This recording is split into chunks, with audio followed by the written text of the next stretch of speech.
hebat, semoga kalian dalam keadaan sehat walafiat. Kita belajar sudah sampai tema 4. Subtema 2, pekerjaan di sekitarku, pembelajaran 4. Jangan lupa subscribe ya. Tujuan pembelajaran, peserta didik dapat memberikan pendapat tentang sikap tokoh dari cerita yang dibaca dan menghubungkan sikap tokoh dengan pengamalan sila kedua Pancasila dengan benar. Sikap apa lagi ya yang harus dimiliki oleh seorang dokter? Seorang yang bekerja harus memiliki sikap melayani, disiplin, rendah hati, dan bekerja sepenuh hati. Kita bisa mempelajari nilai-nilai tersebut dari seorang dokter yang bekerja untuk masyarakat. Hebatnya dokter kami. Ia adalah Dokter Rana, seorang dokter muda yang sederhana dan terampil. Ayahnya mantan kepala desa kami yang telah meninggal dunia. Dokter Rana baru kembali ke desa kami 2 tahun lalu setelah 10 tahun lebih merantau ke kota. Ia memperoleh beasiswa di Fakultas Kedokteran dan setelah lulus ia praktik di Rumah Sakit Umum Kabupaten.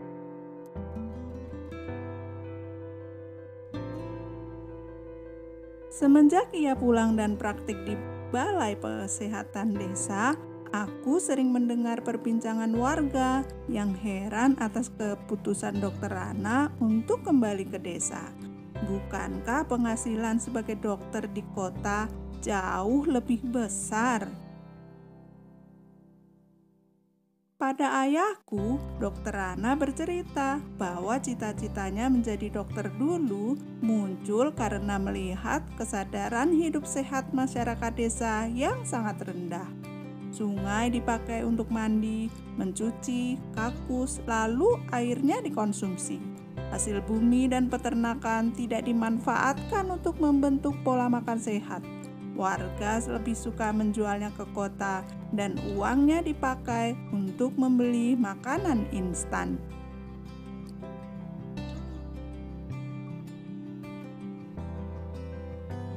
Selama praktik di kota, Dokter Rana terbayang terus kondisi desanya. Ia merasa bahwa seharusnya ilmu yang dimilikinya sebagai seorang dokter bisa bermanfaat untuk kampung halamannya sendiri. Jadi Pak Andri, saya ini pulang untuk memenuhi niat saya ketika menerima beasiswa, yaitu menyejahterakan warga desa tempat saya lahir dan dibesarkan, ujar Dokter Rana pada ayahku.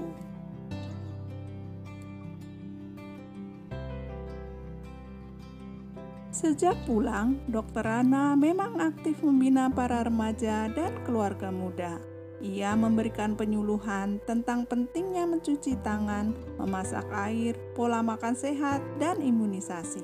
Baginya, generasi muda adalah perantara terbaik untuk menyampaikan misi meningkatkan kesadaran hidup sehat masyarakat desa.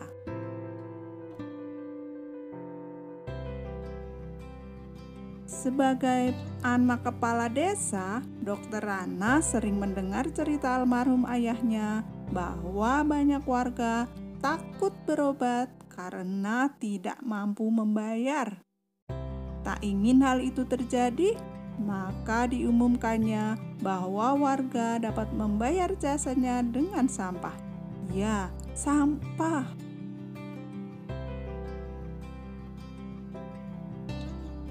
Sampah kering jenis apa saja yang bisa didaur ulang? Botol plastik, botol kaca, koran bekas, bahkan kemasan bekas diterima oleh Dokter Rana. Cara ini membuat warga aktif dan bijak mengelola sampah. Sungguh kreatif dan cerdas cara Pak Dokter mendidik warga. Seperti mendiang ayahnya, Dokter Rana menjadi sosok yang dicintai warga desa. Ia menjadi teladan melalui dedikasi, tanggung jawab, dan kerendahan hatinya dalam menolong warga.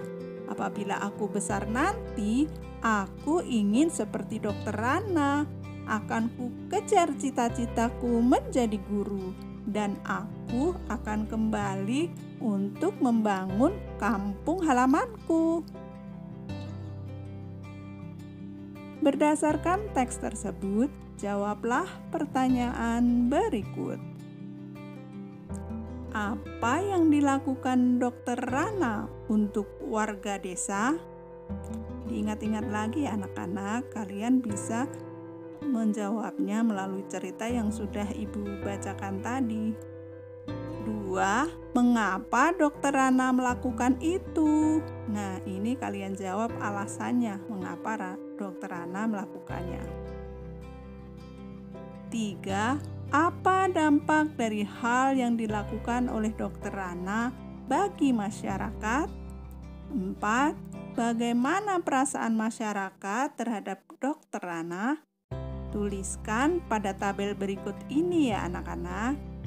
Sikap dari Dokter Rana, seperti tadi contohnya sikapnya kan murah hati, baik, suka menolong warga. Nah, pendapatku tentang sikap Dokter Rana itu seperti apa?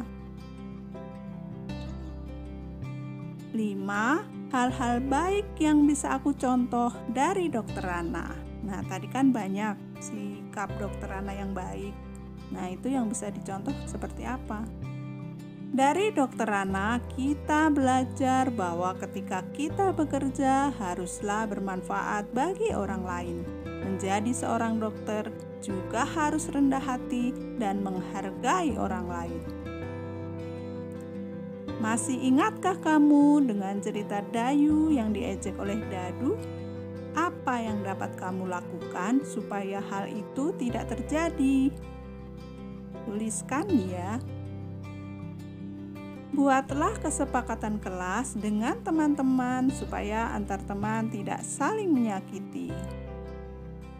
Contohnya kesepakatan kelas seperti ini: tertib, jujur, peduli, berbagi, menghargai, tepat waktu, percaya diri, bekerja sama, berbicara gantian, bertanggung jawab, bermain bersama, kelas bersih dan rapi, berusaha melakukan yang terbaik. Tulislah ide-idemu. Pasti anak-anak punya ide yang cemerlang. Diskusikan kesepakatan kelas kalian ya. Ketika kesepakatan kelas itu dilakukan, maka setiap warga kelas akan merasa nyaman. Mereka merasa dihargai. Ketika kamu menghargai semua orang, maka kamu sudah mengaplikasikan sila kedua Pancasila. Alhamdulillah sudah selesai pelajaran hari ini. Jangan lupa subscribe